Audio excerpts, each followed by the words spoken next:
మళ్ళీ ఎప్పుడైనా అవసరమైతే ఫోన్ చెయ్యు. క్షణాల మీద వస్తాను. సరేనా? అంది. నాకు ఏడుపొచ్చేసింది. ఏమీ మాట్లాడలేకపోయాను. అత్తయ్యకి బొట్టు పెట్టి పట్టుచీర పెట్టాను. మామయ్యకి ఆయన బట్టలు పెట్టారు.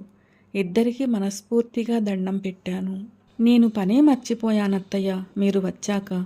అమ్మ వచ్చినా ఇంతకన్నా ఎక్కువ చెయ్యలేదు. మీరు నాకు నిజంగా అత్తగారు కాదు, అత్తమ్మ. మీలో మా అమ్మను చూశాను అన్నాను దుఃఖపడుతూ. అత్తయ్య నా భుజం తట్టి పిచ్చిపిల్ల అన్నారు. మా వారు నవ్వుతూ అత్తాకోడళ్ళ అనుబంధం అన్నారు. ఈసారి వచ్చినప్పుడు బెంగళూరు అంతా చూపిద్దువు గాని లేరా అన్నారు మావయ్య. నాకు ఒకటే అనిపించింది. అత్తా మామ వద్దు, ఒంటరిగా ఉండాలి అనుకునే అమ్మాయిలు ఎంత మూర్ఖంగా ఆలోచిస్తున్నారో అని. శ్రావ్యకి ఏమనిపించిందో. అత్తా మావయ్య వాళ్ళు కారెక్కుతుంటే కుక్క